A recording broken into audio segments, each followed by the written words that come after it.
I'm an old man, so I may be sitting down for this.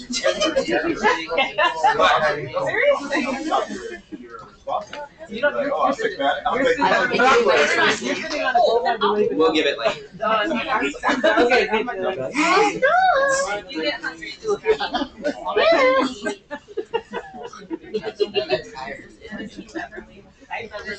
Okay. We're going to go ahead and get started with our last one, the church's response to sexual issues. So according to Statista.com, in 2012, 2.7% of baby boomers identified as LGBT. In 2020, that number dropped to 2%. Millennials went from 5.8% in 2012 to 9.1% in 2020. Nearly 1 in 10. For Gen Zers, 1997, 2002-ish, that number hit 15.9% in 2020. Yes, nearly 1 in 6 identify as LGBT. This number is on the rise. I believe this year a recent statistic came out that had it in the mid-20s for the Gen Zers. That is according to a new, soon-to-be-released Barna study. They have it as nearly 40% identify as LGBT. Or Q. One of the others that they continue, there's I, A, 2S, which is two-spirit. I is intersex, A, I believe is asexual, and there's a different one. They identify as something, right? We're seeing this as a major problem. Of born-again millennial Christians, 28% identify as such. Of born-again millennial Christians. And these numbers may be shocking to you, but if you've ever walked the halls of a local high school, if you ever perused a few Twitter accounts of the early 20-year-olds, this would not shock you. You would probably be a lot less surprised. So how many leaders in your church are aware of these statistics? The average age of a church leader would put them in the Generation X or baby boomer generations, right? Seemingly. Those who identify as less than 4 and 2% LGBTQ, respectively. These are those who make the curriculum, teach the classes, they hold the keys to church policy. So do you think that maybe topics like sexuality and gender studies may get overlooked in churches? Yes. It doesn't matter to them. Look at those numbers. It doesn't matter, 2%. Say, well, that's not our problem. We just don't like talking about things that are uncomfortable. No. Clearly, I don't mind. That is not my problem. So, this is one of the reasons why you have people that are on the younger end finally saying, let's do something about this. Because most of those who are older in the church don't talk about it that much. The church has no place or no way to handle this. Let me give you a few more stats. Nearly 40% of all teenagers have posted or sent sexually suggestive messages. 20% of teens have sent or posted nude or semi-nude photos or videos of themselves. 47% of families in the U.S. report that pornography is a problem in their home. Those are the ones that know about it. 94% of children will see porn by the age of 14. I would venture that's actually higher than that, but 70% of Christian youth pastors report that they have had at least one teen child come to them for help dealing with pornography in the last 12 months. Among adults aged 18 to 44, 59% had lived with an unmarried partner at some point in their lives. In an anonymous survey, 33% of pastors admitted to crossing the line with a woman, not their spouse, without having been caught. 1 in 3. Half of Christians say casual sex, defined in the survey as sex between consenting adults who are not in a committed romantic relationship, is sometimes or always acceptable. Now, this is Christendom, not Church of Christ. We don't do a very good job of getting our own statistics, so we have to take off from Christendom, but half of Christians. When Ashley Madison was hacked, which is the website for extramarital affairs, the company survey found 25.1% were evangelical, born-again Christians. 1 in 4 on a site that makes its money in extramarital affairs. Obviously, there are the big ones like Josh Duggar was on there. There's a few others that huge names come out, but you're realizing maybe this is a problem. So let me ask you again, what is your church doing about these issues? From adultery to fornication to porn abuse to transgenderism to homosexuality to sexting, our culture is disease, and this has crept into the church at alarming levels. at alarming levels. Amen. And where has the Lord's body been when shaping the culture's understanding of sex? We've been predominantly silent, seemingly too scared to talk about it in depth. So as we looked at yesterday, sex is God's beautiful design, but we treat it like it's a curse.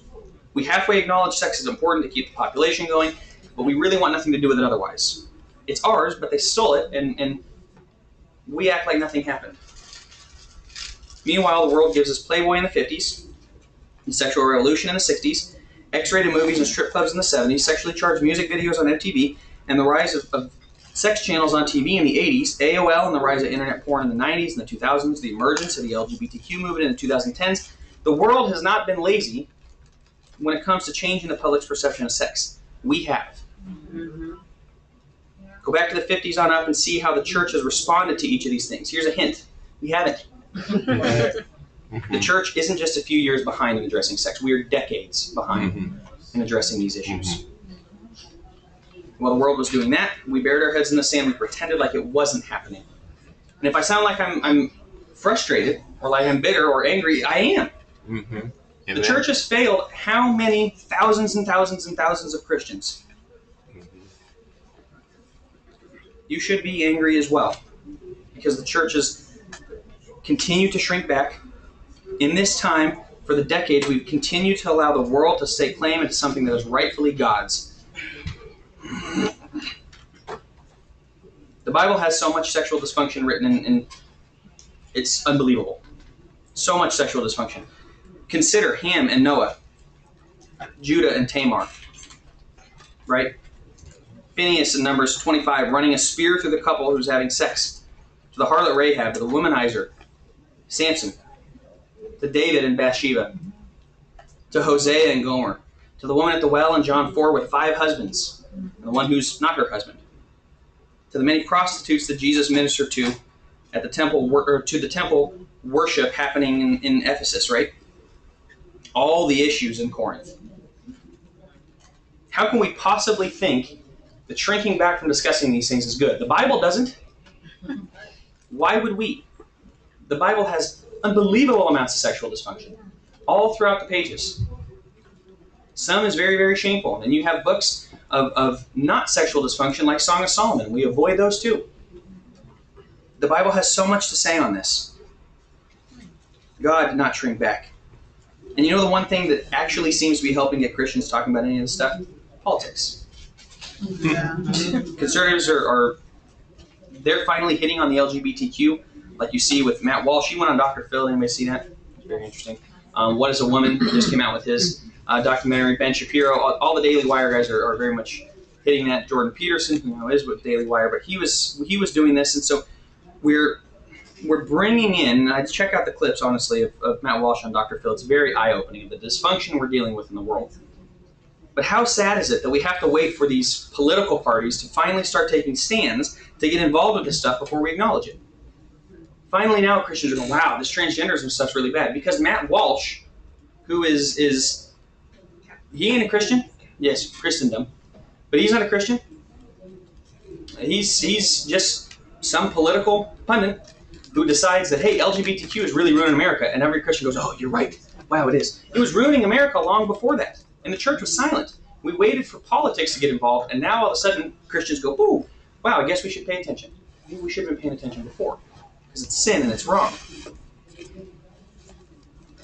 And while we stay silent, while the church continues to stay silent on these things, thousands and thousands have walked away from the church over sexual-related issues, being majorly shamed for, or even repented of sexual sin. They've been shamed for hurtful words spoken about difficult subjects, antiquated advice for complex issues like, well, you should dress different with rape, right?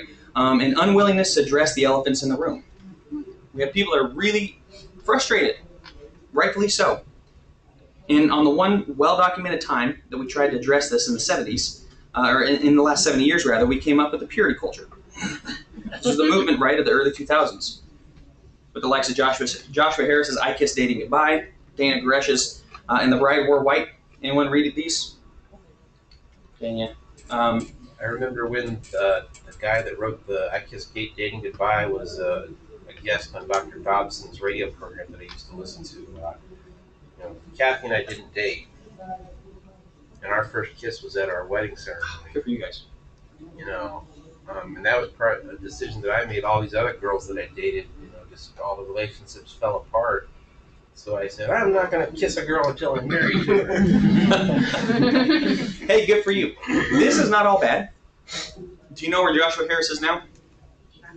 He's renounced the faith. He's an atheist, and he actually has a course that basically tries to get Christians to go into atheism. So he will have not a fun judgment in the eyes of God. So it probably did not help, as we're considering this, that the leader of the movement has now turned atheist, but also at the time he was a whopping 21 years old. But what does that tell you? The youth had to step up and say something about it, because the older folks swallowed their tongues on the subject. These were issues, no doubt. But a 21-year-old had to write a book, and we go, oh, now the world pays attention. Why weren't the older people leading the movement? Why weren't they the ones pushing purity? So there's two problems with this. First, this made it to where when this comes along, and when purity culture makes this a special seminar for kids kind of thing, right? The talk was reserved for weekend youth rallies. There's two problems with this in the purity culture movement. First off, older people didn't have to address it or even acknowledge that it existed because, well, that's the youth minister's job. That's what the youth pastor is supposed to speak on. That's not an older person issue to disciple the younger. That's the youth pastor position. And second, it perpetuated the same old the talk approach. We only talk about sex and purity once a year. Maybe we'll have 1 quarter's worth of classes on it for kids' entire childhood in the church. And so while his teen class had a few weeks on purity, poor Johnny is being inundated with all things sexual every time he steps into his high school. The talk never worked because you're trying to cover the topic of sexuality in one moment, and that's impossible. You're trying to get a kid to pledge purity at one ultra-emotional conference, and then he walks out of the conference and for those 2 weeks, he's into it until his girlfriend makes a move on him. And we didn't speak about this stuff. And he goes, man, that was a great conference, and I was on the high for a moment, and now I've left it, and I've left that behind. Kids need ongoing discussions. Things like Passport to Purity, these youth rallies, they are helpful, but they fall short for the same reasons. So with the purity culture, sexual purity was pledged on an emotional whim, with the depth of what they were actually pledging was lacking. They didn't understand what they were pledging. They didn't understand how difficult it might become, right? They didn't understand how easy it would be to give that up. And so subsequently, they pledged all this, they promised all this to their friends, to the people there, and then when they are sexual, when they act out when they're not pure, they're plunged right into guilt and shame, and they did not know how to get out of it. And the church wasn't really there to help those people. And this often caused our young people to feel sexually broken and irreparable. What are we supposed to do? I pledged myself, and now it's all gone. And this Hollywood romance, happily ever after marriages can no longer be mine because of one hormone-fueled moment where I gave in to temptation. And so we built this up. I'm not saying at all purity is wrong. Okay, that's what we ought to be doing. But their picture-perfect future was shattered and irredeemable based on their sin. They were damaged goods. No respectable person would love that. The best of love and the fairy tale marriages were only reserved for those who saved themselves for marriage. And for those who did save themselves for marriage, they found it, again, it wasn't, as we talked about yesterday, it was not always a fairy tale. Sex can still be difficult to get right. It didn't save them from all the marital struggles as was advertised in some of these books. Mm-hmm. So there goes the purity culture. But you know what? How many of us have felt that way at some point? How many of us have been filled with shame and regret over the things that we've done or those things that have happened to us or even those closest to us? How many of us have felt broken, irreparable? How many of us have felt robbed of or lied to about sexual satisfaction in our relationships, in our marriages? So whether it be through pornography, through fornication, through adultery, same-sex attraction, gender dysphoria, asexuality, sexual struggles in marriage, gay kids, parents caught in adultery, something else, I think it's safe to say we're all affected by sexual issues. Are we not? We're all affected by these things in some way at some point in our lives. And so I'm frustrated at the church's overwhelming silence, overwhelming MIA attitude to all these things sexual, because people are hurting. People are hurting. Just about every member of whichever congregation you're from, wherever you're going, they've been affected by sexual issues. There's such a need here. Such a need. So when Jesus saw the needs of mankind, he didn't shy away from the awkward things. He came to help. When Paul saw the needs of the congregation he loved, he didn't shy away from the awkward things. He wanted to help. Now it's our turn. People need the help, so what do we do? What do we do? Do we shy away from the awkward things? I have 10 actions that the church must take to respond to sexual issues, so as to come into the 21st century and to maybe start being leaders in our community on this subject. Not those who are decades behind. We're leaders. People go to us and they say they understand it. They get it. 10 things we have to do. First, talk about it. Amen. Talk about it. I've spent most of this talk, all the other ones. That's not good. I'm telling you, Capital One Shopping has had me. They hit me up all the stinking time about updating. And I update it, and 2 minutes later, there's the same thing. Okay. We have to get vocal about all things sex. We have to be willing to answer the tough questions, right? We have to be willing to have tough discussions. We have to be willing to stand up and say homosexuality is wrong, but at the same time, stand up and say withholding sex from your husband for control is wrong. Amen. It's easy to pick out or to pick on the LGBTQ movement because, well, you know, that's on the fringe. It's not getting on the fringe. Clearly, it's really moving its way into the church. But it's easy to pick on the big sexual sins and not the small ones. So you may hear a sermon on the sins of homosexuality, right? How often do you hear sermons on pornography? How often do you hear sermons on the way that we use sex for control and how that's wrong, how withholding from your spouse is wrong? Anybody heard those sermon on it? No, neither have I. God demands better from us. God wants better for us. Don't wait for your elders to develop a comprehensive sexual education curriculum. Start talking to young couples in your church. Start talking to the teens about it. Ask your preacher to prepare lessons on it. Find other ways you can share your story with, warts and all. Share your story. Everybody's been broken sexually at some point, and you have a unique story, a unique way to tell your story that may very well help somebody out of it. That's what I decided to do with my pass on porn. Said, you know what, maybe I can help somebody else.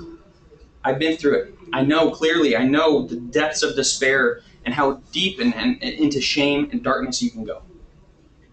Let's talk about it. Why not? I can't be the only one, and sure enough, I'm not the only one.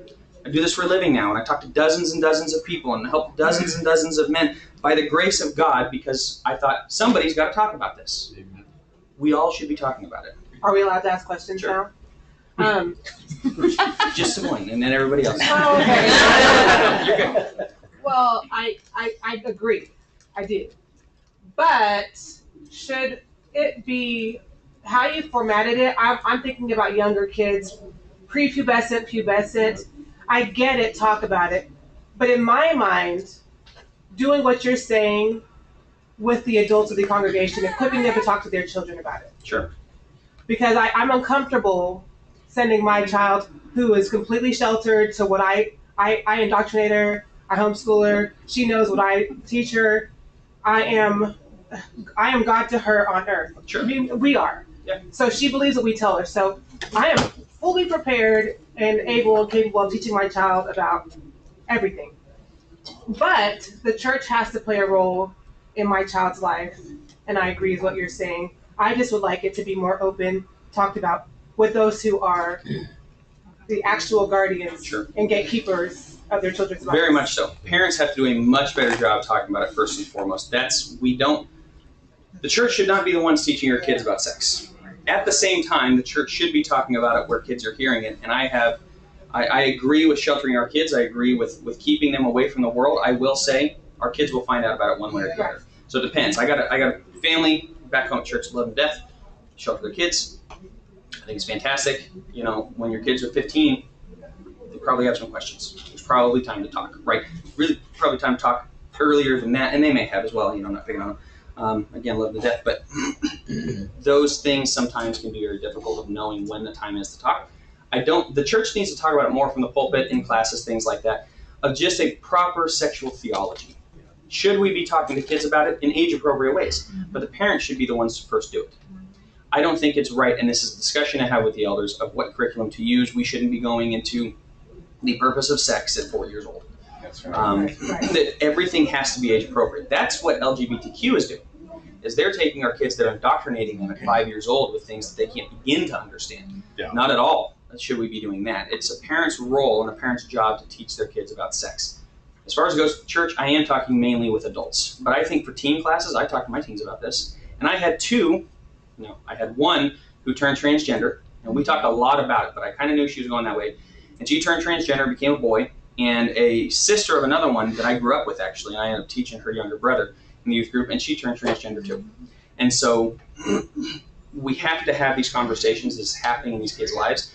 What I see most in the church is we go, well, we'll wait, and then they get it from the world and we lose them. So we have to back that up and realize we can be having age-appropriate discussions, which is what that Touchy Subjects book goes on, even down to 4 or 5 years old. But it has to be age-appropriate. Like I said, they can't begin to grasp the abstract portions of sex. They just need to know mom and dad are what God designed. That's concrete, right? So there's a way that you can go about it. Like I said, Touchy Subjects is great. And along those lines, if you think about mankind has been on the planet for probably a little bit more than 6,000 years, and even up to 70 years ago, most nations were 70 to 90% agrarian. So it was uncommon for kids to get to age 5 or 6 and not understand what sex was about because the farm animals. Yeah. Oh, that's how that works. Okay. Yeah, that's where babies come from, right? And kids often ask, and there's a what do you it's always the awkward question. What do you say to your kid when you ask? You always turn it back on and say, well, where do you think it comes from? Yeah. Right? And that will kind of give you an understanding. If they tell you perfectly, you go, who have you been talking to? 4 years old. And if they go, well, I think it's the stork, that's great, son. It's great, cool. Maybe when you're older type of thing. And based on how to work that question of what they're prepared to handle. But yes, kids at a younger age, I think and this isn't at all to because again, I believe in sheltering. I believe in homeschooling. There's a reason why we keep our kids from that. It's just the line of sheltering can be difficult of where did our kids, where do they run into it? When do they start getting curious about those things? And just understanding like when's the best time to educate, when they're appropriately ready, developmentally ready. Doing it ahead of time it can be detrimental to a kid. Sheltering, how I define it, isn't how the world defines it. Right. Though. I think people hear sheltered children and they think of the homeschooler 50 years ago that wore the skirts and hid out and didn't interact or socialize. Right. Sheltering to me is what it should be to everybody. It's positive. I am the gatekeeper of my child's life. I tell her what to believe, what she's going to think, what she's going to do, and she's going to understand that's how it is in our life. And I engage her with questions, and it's a dialogue. So it's not what I think shelter when I hear. I think it's a good thing. Yeah. I'm glad you did it because that's where we have to understand terms and say is because we can look at it as a negative thing of like where kids that they grew up in 18, they have no idea what any of this stuff is, and then they step outside and it's just this is kind of the Amish have the sowing your wild oats. That is what a lot of people take sheltering. I like your idea of just being very mindful, working with your kids a lot, and you being that gatekeeper. I love that terminology of being the gatekeeper because ultimately you are the steward for God. You're supposed to get the kids back to him. And so he gave them you to be the gatekeeper, right? And to be God in that position for your kids when they're young until you can return them to him. So I like that. And I think it's good that we're talking about this. When our son, who's now 24, was in the 6th grade, the school district that we're in sends all the kids off to a 3-day camp at a YMCA camp over on the Key Peninsula. Kathy wouldn't let our son go unless I chaperoned, so I was in charge. I was in charge of 15 6th grade boys, and there were 2 of those 6th grade boys that I could tell by the things that they were talking about and the jokes that they were saying that they had far too much unsupervised internet time at home. And most of the stuff they were talking about just right over their head. But I think that Joe's right. We need to, at least as adults, we need to be talking about this. How are we gonna broach this subject with our kids? How do we want to expose them to this? And I think it's appropriate for us as parents to have that discussion while they're still little, and try to make a plan. Like what he's saying, I would like that. Teach the parents, make it a yearly or hourly or weekly or whatever. You're always coaching the parents on how they're supposed to be, or best ideas, best practices on how to be engaging with their 4, 5, 6, 7, 15-year-old so we are equipped to go in our homes and teach, I think that's which we great. don't have. Yeah, I think that's great. That's the beginning of talking about what we're doing here. How do we prep our kids? These are the conversations every church should be having. Well, I don't like that. Maybe this works, maybe that works. To say, hey, let's figure out what's going to work best to keep our kids safe, but to keep us safe as well. Obviously we struggle with a lot of sexual things as adults, but got a client right now who just walked in on his 9-year-old basically being preyed upon, where they're not. She said it happened before. This is the second time. Like that the boy had exposed himself to her. Now he's having, at the age of 9, he's having to describe some things and discuss things with his daughter that wasn't really wanting to, right? And they've had some discussions and such, but it's a very scary world. We have to make sure we're prepared. We have to make sure parents know how to handle those things, because those things will happen, unfortunately, which is really, really sad. Yeah. Sorry.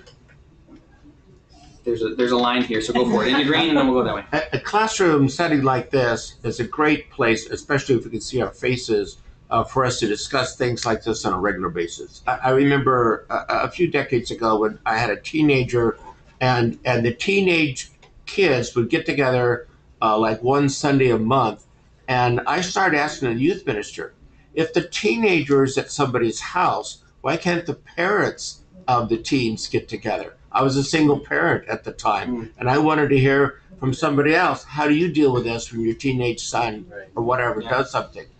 When my teenager and his girlfriend got pregnant at the age of 17, we talked about him bringing that information to his group. And he did. And he said, Dad, they didn't want to do eye contact. I said, that's interesting, because when you did it with the teens, I shared it with the parents. A lot of parents are looking down. I'm guilty of homemade sin, and I don't want to talk about it. So what I'm saying, we need to get together, and it is healthy to say, yes, I've been doing that. And I did that when I was a teenager, and I still have some of these problems. They have to know that there's grace and redemption from Christ, but how do they know it's from Christ if we don't model it? That's right. If we are Christ's hands and feet, right? Ephesians 4, we're the body. We have to model what that actually looks like. And so when we say, well, God forgives you, but do you forgive them? Right? And when we model that for them in these groups, and we show, we're not ashamed of you. We're sorry that you fell into sin, and we're saddened to see that Satan tempted you in that way. What can we do to help you out of that? What can we do to help you live in the light? That's the way it's done. And one of the interesting things, my son got a letter from the wife of a missionary who was, I don't know, in Switzerland, some far out place doing missionary stuff. And she says, I want you to know I forgive you. He said, Dad, why did she write this? I said, what you did affected everybody. And she's telling you she forgave you. He said, wow. Wow. And what a blessing when we can take the initiative to say and do that. Yeah. I think that when we're teaching kids, that there is material that's sensitive enough that it shouldn't be done in mixed company. Yes. Agreed. Yeah. I've worked in the public schools for over 34 years, and one of the things when I teach young ladies,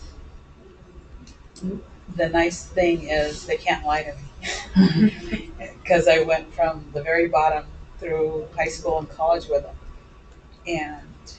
and like I said before, when I did teach them, they could talk about whatever they wanted to, and it's about knowing that you're not alone. Yeah. And once they know that they're not alone, they can navigate better. And then the other thing is, sometimes you don't want to talk to mom or dad about it, but I want you to pick somebody at church who you are really comfortable with. And I also want you to tell me who that person is, because I'm not going to ask them anything, but I want to make sure that they're solid in what we believe. And if you have a question, you can go set it up, because if the kiddo doesn't have their own advocate, and it has to be something they choose. Yeah. So my son, bless his heart, had to listen to so much stuff. He's like, Mom, why are you telling me this?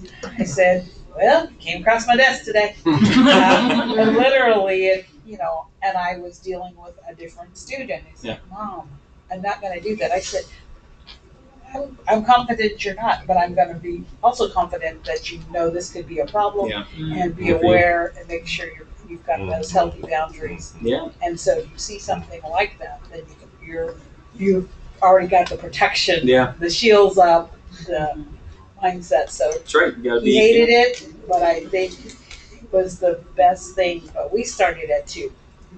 We started at 2 because that's what I did. Yeah, I think that's huge. So we got 3 comments, and I'm going to get back to this. Okay. So we want to do you, and then you, and then you. So real quickly, just to bring back what you were talking about, to use the gatekeeper idea as a family, as parents, and as a church, to be the gatekeepers of the innocence, of the children and of the weak Christians. All of that is important, but the gate needs to swing the other direction, and where that child feels comfortable asking questions. And if you create an environment where you're speaking to them all the time, and you're telling them the way that it is, and you don't create an environment where they're going to ask those questions, I can tell you from personal experience, you'll ask questions elsewhere, and it's a lot of times not in the church. And so be really careful that environment is healthy. Well, yeah, absolutely. And that's what I was going to say, is in creating that, allowing them to ask questions. I do this in family therapy a lot. I was the kid's confidant, so they tell me things. I could never tell my parents that. And I would always work like, what would it look like to be able to tell your parents this, right? And to be able to ask these questions. And so I would work on I would do a session with the parents. I wouldn't, obviously it's full confidentiality, so I can't tell them that, but I would prep them about, the what ifs, or how do you handle this, or how do you handle that. And then I would initially work on the communication structure in a family therapy session where the kid could then tell the parent, I don't feel safe telling you certain things. When that's done, then they could start telling them those things and start asking the questions. And so sometimes for the parents, they need to just take a step back and say, am I somebody who's open? Do I invite the questions? Do I create questions in my kid's mind that they're now coming to me? What you want to be is the kid's confidant. You want to be the expert on sex in their life. You want to be the one that when they run across pornography, they run and you go, what is this? You want to be the one that when they're struggling with their girlfriend, they come in and say, I'm really struggling with the desire to have sex with my girlfriend. Say, hey, that happens, right? There's no shame, there's no judgment. That happens because you're getting closer to her. The closer you get, the more sexual you want to be. That's part of the normal process, but here's some ways to help. Here's why that's wrong, but also here's some ways to help with that. It's normal, but it would be wrong to act on it. And so we can have different discussions because you're your kid's confidant. When they are, then they're more comfortable to ask questions. If they're not, and it's always you're telling them what to do, partly we're parents at a young age, we tell them what to do. There is a shift. Yeah. I think there's 3 stages of parenting. I think there's the you need to tell them exactly what to do, and then sometime around maybe 15, 16, they're still in your house, you still tell them, but there's kind of a more of a confidant, like discipleship portion. By the time you're 30, maybe you're side by side, maybe you're friends at this point, maybe 35. There's still always a hierarchy, there's still always your parents, but it shifts in different times. And a lot of times parents go straight from the, hey, this is what you do, to now we're friends. There needs to be a discipleship time in there where you're helping your kid understand life and ask questions. That age will look different for each, but that's my understanding of it. That's what I like this, and I really enjoyed this class because for myself, I was a student when I was 5, but to hear you say, explain, and I'm like, that's me, oh my gosh, it's really bringing it out. But to be able to say that just now, I feel no shame whatsoever, because I appreciate you being able to. Yeah, why are we so afraid to be like, well, this happened to me? What are they going to do? Take my birthday? I'm serious. What are they going to do? Take your birthday? But and also growing up, we did not have the environment always, most of the time, where you could talk about it. She was saying it wasn't safe. You do not talk about it, And so with my own daughter, it's just sitting here. She can ask me anything about sex. Don't care. I'll tell her the truth. She can ask me anything because I didn't have that, because it was always like, don't and I was like, and I always wondered why, and I get in trouble for asking why. I was like, why don't we talk? What's wrong with? And then you find out, at 14, it's like, we didn't talk about this. Why not? She knows all this. I told her all this, and how it shows up because you don't tell your kid, and then they go out and find out somewhere else, and they're like, You know what I think it is? I think almost everybody. I appreciate that comment. I think almost everybody is broken sexually, and it opens a can of worms when your kid starts asking. And now you have to say, yeah, I slept with my girlfriend. Now you have to say, yeah, I was or am addicted to porn. I would rather not discuss that than open up my sexual trauma, my sexual baggage. And so I think that's partly driving. And I think there's an embarrassment that's been ingrained for decades that this is something we are embarrassed about, which is actually slide 2, that we shouldn't be embarrassed about. And so I love the fact that you have it. I think we have this idea that if we talk about sex to our kids, we will sexualize them too soon. And then, That's what I was which told, can that happen? Yeah, that's what we're seeing with the LGBTQ. You're sexualizing kids too soon. There is a threshold, there's a timing that has to be right. You have to understand your kid and be on a relational level. He's ready now or he's not. But I've worked with parents that don't think their kid's ready at 14 to learn about anything having to do with sex. It's like he was ready 6 years ago to ask on some of these questions. And so it's really understanding the right time. And in my experience, those who are very open to discuss it, to any question, the kids are actually way more understanding of sex than they are like hypersexualized. Because they have the appropriate outlet, and so much of sex, as I've been talking about all weekend, sex is an outflowing of a desire for intimacy and a desire for connection. And so when I work with my sex addicts, and I work on the emotional understanding, and I help them connect, right, turn the trauma connectors into, or protectors into connectors, all of a sudden they stop being near as aroused. It's the same thing. How do you go from wanting it so much before marriage to after marriage you don't want it near as much? Why? Because you're more fulfilled relationally. Sex is taken care of, or a lot of the high levels of libido is taken care of when you're working on the relationship aspect.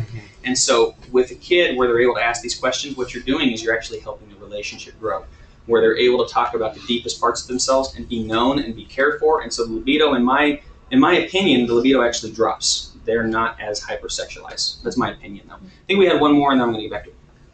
I'm so glad we're having this discussion because my son got married, and in a very short time, the marriage fell apart, and he committed adultery and had a baby from the adultery.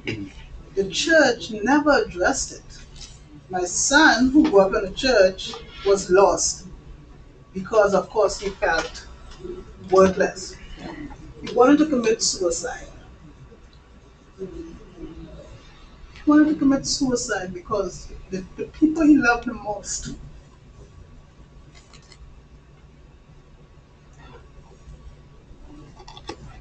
cast him aside. Cast him aside, and he lost his way because he couldn't understand why this happened to him. Because his mom is a Christian, his dad is a Christian, his sister is a Christian, and why this happened to him. There was never discussion with him, but he was taken off of ministry. He was cast aside. And I said to him, I love you. I am not here to ask why. I am here to support you. And we will get through this. But the church has to understand that they have a big part because people's souls and lives are invested in the church. That's right. And if everything you have is invested in the church, and that when difficulties come upon you, Amen. everyone turned their back. Oh, that's not for me to deal with. I remember when people brought the baby to church. People literally turned their backs on my young son. And I went to him and I held his hand and walked him in the building because we're not going anywhere. That's right. You made a bad decision, but it's not going to end you. That's right. Not on my shift. It doesn't define you. Not on my shift. And I remember, when he came and he repented of the sin, everyone now wanted to come and hold his hand. He said, I don't want none of you guys touch me but my mother. But my mother. Because nobody stood with me when I needed you guys the most. The church needs to understand that we hold a very powerful position in people's lives. So true. And when we are going through difficulties, that's not the time for judgment. Right. It's not the time for running. It's the time to come around and embrace and say, this is just a thing. It's not the thing. Yeah. We're here. You are going to be okay. We are going to walk with you. We're not going to allow you to be lost to this. And my kids, my son's not a member of the church anymore, unfortunately. But I talk to him and I encourage him to, don't look at the people, look at God. But we do affect people's lives. Yeah. I just wanted to share that. That is Thank that you. is really, really powerful. Thank I think you. that's. Thank you. I hate that I have more because I think that's such a that's a powerful way to kind of wrap up what we're talking about. Of that's the importance of the church being the church, being a family, to be there for these people and not to share in their sin or to celebrate their sin, but to be there to stand alongside them as they're coming out of their sin and to say, we love you and we care for you and we're so glad you're here. We're so glad that you've come back, and to help them through that and point them toward the love of Christ. And we wait until everything is past, and then we kind of we slink our way back in and be like, oh, hey, we were your buddy the entire time. No, you weren't. When I need you most. And I think that's such an important point. I want to create more time for questions, so I'm going to run through these real fast. But the second thing we need to do is stop the embarrassment. Now, unfortunately, I have naturally red cheeks, so it looks like I'm embarrassed at all times. I am not always blushing, despite the subject matter. This is what most people look like when they start discussing sex, right? The red cheeks. It's awkward. It's embarrassing. And for some of us, talking about it might trigger, for the adult children in the room, might trigger a few snickers, a few laughs, whatever it may be. There's nothing to be embarrassed about with this subject. There are certain things that are shameful in what we've done or whatever else we might feel shame in. But overall, the subject is not a dirty thing. It's not something to be embarrassed about. So this is why parents talking to their children about it goes so poorly so often. Parents are nervous wrecks. They make it as awkward as possible. Kids don't want to be there. Parents don't want to be there. They rush through it. They both kind of fumble their way through it with flushed cheeks, sweats rolling down the back, sweats rolling down the forehead. Like, it's really uncomfortable to have the talk, right? We don't want to do that. And as we've already seen, the Bible certainly doesn't shy away from sex. I don't think we should either. When we make it embarrassing, we make it awkward, we project that this is not a subject we are confident in. This is not a subject that we're comfortable with. And I can tell you this, the world is. If you make it awkward, the world sure won't, and people hate being uncomfortable. They'll gravitate toward comfort. If sex is truly difficult for you to talk about, find out why, as we talked about. Ultimately, sex is God's beautiful creation. For the majority of us, why should we be embarrassed about these things? Third, stop shaming and start normalizing. It's the guilt versus shame thing we talked about last time. Guilt is I did something bad. Shame is I am a bad person. Got a client right now who just cannot get himself out of shame. Cannot, for the life of him, stop shaming himself. And unfortunately, he's a Christendom, but he's not on the rock. He's not on Christ. And so it's really difficult to break through the shame. But no matter how many things that you tell him, no matter how much work, I've done terrible things. And he falls back into shame. That's a lot of us. We've done terrible things. We continue to fall back into it. Now, in reality, we are terrible people. We're sinners. We are people that are separated or were separated from Christ. The message that we too often send, though, is you are forever tainted. You need a special type of grace. And that's not true. That's the point of the gospel, is we are terrible people, and Christ has made us holy. Christ has made us righteous. He is our righteousness. You'll always remember the guy who comes forward on Sunday with porn addiction. You remember every couple who you've heard has struggled with infidelity, right? I mean, when you hear the names, like, them? Wow, why? Why'd that happen? Well, why do we remember that? I think it's partially because we have it in our minds that this person is now tainted. This person they were up here in our minds, and now they're down here. How could they possibly do that? We know sexual sin is serious. That's why people don't ever come forward. And Paul says it's serious in 1 Corinthians 6. Sexual sin is against one's own body. It's different. Its consequences and repercussions are severe. We see this in Romans 1. There is a definite seriousness to it, and I'm not looking to minimize it at all. But there's also grace for that. There's grace for the most seriousness of sins. We have to stop being shocked when we hear of sexual sin. These struggles are normal. They're pervasive. No, we're not looking to normalize the sin. We're not looking to be okay with it. Shall we continue in sin so that grace may abound? May it never be. But we are looking to normalize the idea of struggles. In my work with porn addicts, I'm always blown away by people's reactions to the simple truth that you're not alone. It's a breath of fresh air. It's the relationship, right? They just want to know that they're not alone. Somebody's there for them. Somebody is actually like me, and you go, yeah, statistically 70% of guys are like you. So yeah, there's a lot of them, statistically. But they're always shocked to find that out. when someone discusses sexual issues or sexual sins, we have to let them know they are not alone. Their struggle matters. They're not a piece of trash. They're not a horrible person. They can be shown grace even in the darkest of places. We have to normalize the struggle. Not saying the sin's okay, but normalizing the struggle and stop shaming. Next, stop stereotyping. It's painting with a broad brush when it comes to sexual issues. It's a scary thing because it leaves a lot of people feeling misunderstood and uncared for. I talked about this last time. I'm not going to go into it too much, but this idea of when we host these marriage seminars, we talk about the rough and tough husband. He prioritizes work over family all the time. He's never heard of the word emotions. He struggles to take showers and loves to elk hunt and eats jerky all the time. He kills people, he kills the bears with his bare hands. He's never around the house. He's obsessed with power tools, home improvement, right? He wants sex 24/7. He's rough in the bedroom. He hates foreplay. All he thinks about is sex every 7 seconds. We're doing this man a grave disservice.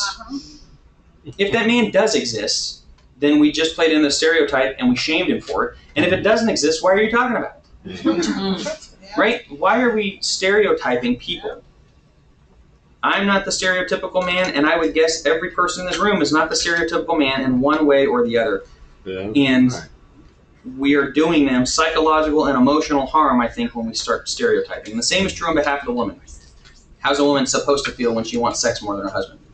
When all the marriage advice she gets is, hey, give your husband more sex, because that'll fix it. How's that supposed to help? We stereotype, and then we throw this out there as though that's what it's all about. What about when she doesn't enjoy the feminine things of life all that much? What then? The world says you must be transgender. Church goes, I have no idea. I don't know. We'll figure it out later. The point is, the one-size-fits-all approach does not work, and I feel the same with clients. Every person is different. Every struggle is different. Maybe different reasons for the same things, but we have to meet people where they're at, just like Jesus does. Stereotypes keep us from doing that. They make us look ignorant as well to the world and to people in the church. Fifth, get educated. What do you do when your grandchild or your child comes to you and tells you that they are binary cisgender? Anybody know what that is? I barely know what that is, but they get difficult, right? I do know what that is. Just kidding. But we look at it and we go, is that a disease? What is that? We don't know these things, right? We need to get educated and be the expert in their lives. And by the way, that's a good thing. Binary means they believe in two genders. Cisgender means they identify as one of them. So if you didn't know that, it's actually a good thing if they tell you they're binary cisgender. But it's probably a bad thing they're using those terms to talk about it. We know that our biological sex is incredibly important to God as it's tied to being made in His image, right? Genesis 1:27. But the world doesn't think this way. They've made it extremely convoluted. They've made it difficult to understand. And I think we have a duty to educate ourselves on these things so that the kids feel comfortable coming to us with these things. Imagine having someone coming into your church talking about these things and believing them, and then they hear something like, what is all this hocus pocus, right? I just can't keep up with these stupid names. How are they going to feel about that? Will they walk back through the doors? Not a chance. I'm not saying we have to be experts on all this. I'm not saying that some of this isn't ridiculous. The G's and Jers and them changing pronouns doesn't work. You can't change pronouns. You can change your name maybe. You cannot change pronouns, and I will not use your pronouns because I'm taking the first step off the pedestal toward your theology, and I won't do it. You cannot change pronouns. However, the more that we make fun of this, the more ignorant we look, and the more people will be afraid to come forward with something potentially in the future. Getting educated shows we care. And as we get educated, we will no doubt clash with the other side on this. No doubt clash, like with transgenderism. We don't have to respect what they're doing, but we do have to respect them as creations of God. Educate yourself on the statistics, educate yourself on the world's talking points like intersectionality, or intersexuality rather, supposed and intersectionality, and supposed fluidity of gender. Educate yourself on the scriptures, on sex, that you can refute these talking points, and educate yourself on each person's story. Every person is different. Once again, get out of the stereotypes and educate yourself on that person. Get to know the people of your church and the visitors that come in, because it might lead to an open door where you can have deeper discussions. 6, develop a good sexual theology. We talked about this the last couple days. A good sexual theology is understanding God's reason for creating sex, for creating the act of sex, for creating sexual differences, gender differences, right? Though I hate the term gender. This goes hand in hand with educating yourself. For time's sake, we'll keep it shorter. But just know what we're pursuing and not just what we're running away from. Right? Good sexual theology is saying, this is what God designed and I want it. And that's good. That's perfect. I don't need to say, well, don't do all these things. That's natural. I know not to do those things. I wouldn't do those things if I'm running in this direction because it's the exact opposite. That's good sexual theology. The world knows what they're running to, which is sexual freedom and liberation and empowerment, and all of those things are shams. Those sound really good to the uninitiated, but we have our own solid reasons for sex so as to draw people in. 7th, disciple the youth. Yes, this includes all of those listed above, talking to them, getting to know them, no stereotyping, solid understanding of sex. But really, it's about taking them under your wing and walking with them, understanding what they're going through. They're exploring a new world of sexuality. They're making mistakes. They need someone who will be there to help, not judge. And currently, we're losing a ton of people due to this stuff. A ton of youth. They desperately need our help, and they need the older generation's wisdom. And discipleship is more than just being a wise counsel. It's investing time into people, spending time with them. It's taking them to Denny's on a Saturday and just sitting with them saying, man, what are you going through? We don't have to sit down and have the talk that their parents are supposed to. You can take a 15-year-old from your church and say, hey, let's go out to the lake. Let's go fishing. Let's just go talk about life. How many of us had that happen when we were kids? Very, very few. Step. Very, very few. Those that did appreciate it, I'm sure, more than ever. More than anybody. Because you realize the importance and significance of it, and it's incredible when it happens. We have to look to disciple the younger generation. And as the old adage goes, they don't care how much you know until they know how much you care. Yeah. So we want to get into these kids' lives and start telling them all these things. They don't care. Sit with them. Talk with them. What are they struggling with in school? What's their favorite subject? What's their favorite sports team? Who's doing what in their lives? What's their girlfriend's name? Get to know them before we start telling them all the things we think they need to know. Do we care about our youth, and do we invest in them like Jesus invested in people? And show the youth their future sexual happiness matters to you. Their questions matter to you. Their struggles matter to you because their lives matter to you. 8th, answer the why. This one helps inform how to disciple the youth because we in the church have to know how to answer this. Why do we wait until marriage for sex? Answer the why. Why do we believe in 2 genders? Answer the why. Why does the Bible condemn homosexuality? Answer the why. Don't run from it. Answer it. They have questions of why. Everybody does. And if they're not asking why, ask it for them. Why do you think? Why do you think God condemns homosexuality? See what they say. Talk to your kids about it. See what they say. Because if they've been discipled by the world, they'll say, well, he doesn't. Yeah. If they've been discipled in Christ, hopefully they know why. And if they have no answer to it, see if they have an understanding and answer the why for them. We cannot just keep hammering on what not to do. We have to be willing to explain to people why God prohibited certain things and why he commands other things. And if you don't know the answer, go find it out. It's part of us digging into the scriptures. It's part of our Bible study. It's part of us growing closer to God is why did he do these things?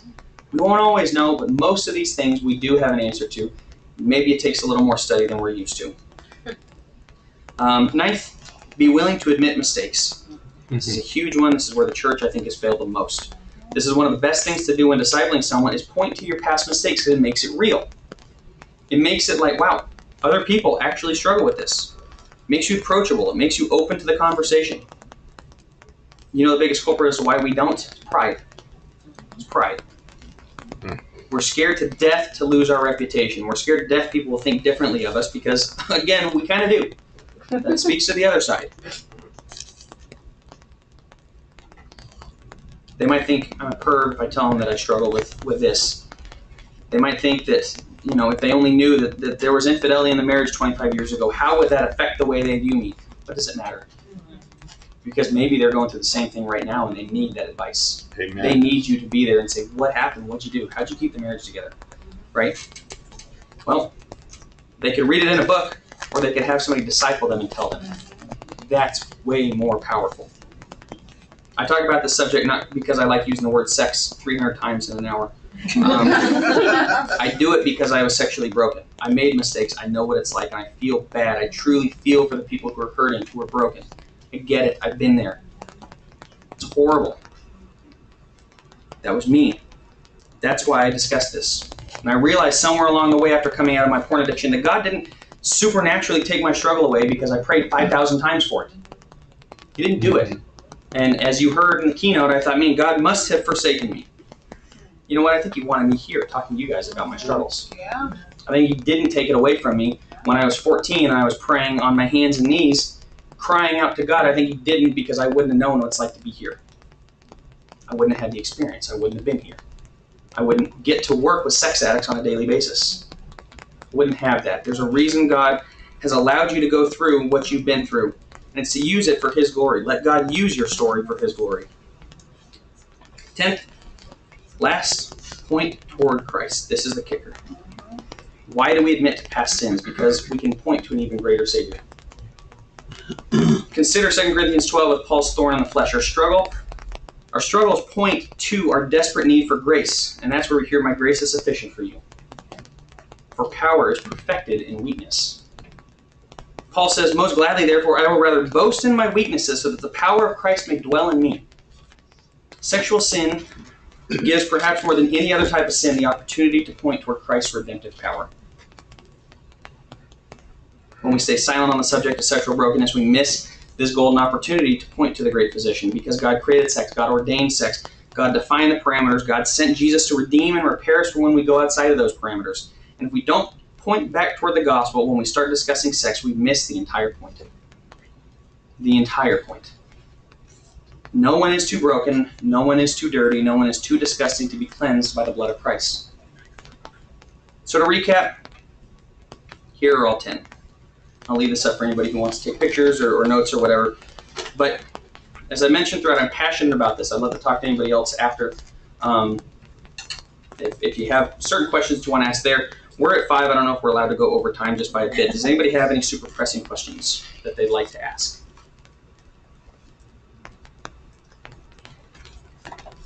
I don't know that it's a question so much as it's like every 10 years there's just something that's you don't talk about. Yeah. You know, and the more relational we are with each other, the easier it is to stop some of this dysfunction. And sometimes that's out of people's comfort zones. Yeah. And if we would go back to, if I have a problem with somebody, I go and I speak to them. If they don't listen, and if people aren't disciplined, whether they're a child or a grown-up, whatever it is continues. That's very, very true. That's very true. And you know, if you talk about every 10 years, like if we spent the next 10 years and started doing these things and started discussing it, I'd be out of a job in 10 years. And I would love it. I would love it. If the church got serious about these things and we actually did this stuff, people like me would be superfluous. I wouldn't need to do what I do, because the church would be taking care of what it ought to be taken care of. But because we stay silent on it, the other thing is, I don't want this to be a fleeting thing. That's what you always fear when you go and you speak in places like this. And I've given seminars, like I said, I got the pornography seminar, I've given that at multiple places. And you're always afraid that everybody goes, yeah, that's great. And then you walk out, you don't see them again, you barely check up on them, and it was a great seminar that they heard 3 years ago and did nothing. They never put it into practice. They never created the accountability groups. They never actually started talking about these things. And this is actually legitimate things. So what I'm trying to do in my church is we start talking about these things. We want to disciple the youth. We want to stop the stereotyping. We want to get educated on these things. And so what I would say for each person here is figure out how you can put this to practice in your church. I don't want this to be like hey, that was a great seminar I heard, for 6 hours. Man, I wish we could do some of those things. We can. We must. We have to. And so think about some ways that you can start implementing these things. Talk to your elders about it, talk to your deacons about it, whatever it may be. People that might have an ear to say, hey, we really need to get a handle on these things. Then you can just hire me and I'll come out and speak to you. But I think we need to really seriously think about how we can actually implement these things and not just make it a kind of a one-off. Having been a divorcee for 7 years and then a widower for another 7 years, I have begun to understand there are a lot of us single people. There's a lot of people that don't bring a spouse or a friend or a child to church. And so I see it as such a great opportunity to reach out to them, because somebody has reached out to me. In my deep, dark time, somebody said, come on over and sit with the rest of us. Yeah. And so that means conversation. Now I have my super friends that sit with me on my row, or I jump over to a row to visit another super friend. But there's somebody that's by themselves that needs me. Yeah. And I encourage us to get out and talk to other people. I love that. I didn't go into the singleness too much specifically with sex. There's again a lot of points to be made about the sexual part of singles, but just the very reaching out to them, letting them know they are people, they're here, they're heard, they're valued, they're appreciated, they're cared for, they have friends, they have people that will take them under their wing, they'll disciple them, they'll point them towards something they can do in the church. That goes a really long way. Amen. Really, really long way. And again, if my theory is correct, the more we build a relationship, the less the pull towards sex will be. If my theory is correct, and I have no reason to think otherwise because I've worked with a lot of people where the theory has worked out. Not in every case, I'm sure, but I think the more we pursue real, honest, open relationship, intimacy on every level other than sexual, it really does help. It doesn't take it away completely. There's still temptations. I'm not saying it's perfect, but I'm saying it really does help. And maybe just taking them aside at church saying, hey, come sit with us. That's the beginning of that, which is huge. I see something else? Yes. I always try to, whenever I have conversations with moms, I go around a lot of homeschooling moms, and so when I did my master's, for 2 years I studied juvenile delinquency and peer delinquency. So a lot of things that you're talking about were connected to it, but not the sexual part of it, just delinquency in general. And if I could share it with everybody, one thing that usually after having a conversation with somebody, like at a coffee shop or randomly, they always say, I've never heard that, nobody ever told me that, can you talk about it more? Share this with everybody that you know. The only way to combat delinquency in any form, the best way you can do it as a parent, especially if you have a child between the ages of 0 and 12, you have to attack social bonds. And I don't know whoever is in that category of having children between the ages of 0 and 12, and especially if they go to public school, the best way to combat juvenile delinquency is the time spent with your child, especially on weekends. That's something I studied empirically. Data, peer-reviewed articles, time spent with your children, specifically on weekends if you are a parent of a child who goes to public school or goes to a school outside of your home. That is the best way to combat this type of deviancy. And it goes towards, you ask yourself why. The social bond that you create, it completely eliminates so many of the social bonds that you don't realize your children are creating between the ages of 0 and 12. After your child hits the ages of 12, between the ages of 12 to 18, a parent has zero influence on their child. Zero. Scientifically speaking, if you have not established those bonds with your child by the age of 12, between 12 and 18, you have no influence on them. The influence that you have established is what it's going to be. Their peers are now their number one influence, whether you like it or not. So you have to create those social bonds between the ages of 0, 12, 0, and 13 so that, and again, if your child's in public school, it's really hard because they're gone from you for much of the day. So the time that you spend with them on the weekends is critical to whether or not they're going to veer over into delinquency, which is the majority of the kids in our nation. They're in public school, and we have a lot of these issues going on as the influences are getting stronger and stronger, crossing over from the children to their teachers and their coaches. I think that's huge. I think it's you're building the relationship. And there's a great book called Why Children Matter by Doug Wilson, and he talks about the emotional bank account. And when we try to discipline our kids and we try to have this heavy hand in their life, he's like, do you have enough in the emotional bank account to cash that check? Or is it going to bounce? You go to spank somebody, spank your kid. Have you created the emotional bond enough where you spank them, it's not going to break that bond? And so you have to put enough in the bank account with them in order to feel safe, to feel loved, to feel worthy, to feel accepted, connected, all those things. Then through a spanking or whatever it may be, you're not cashing a check that you don't have the money to cover, which I thought was a really good way of looking at it, but it speaks to your point of the relationship and how important it is to build emotional bonds with the time we have, specifically the weekends, because what does that tell you? Work, okay, I understand work matters, you're taking care of the family. Now you're not on work. Right. What matters? And they're not either. Right, exactly. They're not on work, they're not at school, you're not working, what matters? Oh, my hobbies matter more than you. Well, no wonder why it messes with kids. It's the passion stuff we're talking about. And to add on to what she says, was the way parents a lot of times save their kids is on the weekend. Mm-hmm. The kids have planned something that they should be doing. Exactly. That's and you're like, we're going camping. I don't want to go camping. I want to be with my friend. There's a party.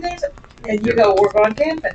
And they go camping, they have a good time, and they come back, their friends arrested or in trouble, you know, whatever it is, and they miss that good time. And you're not crying, you're not trying to fix all that. So whenever you have things that are planned naturally and it's part of your family dynamic, and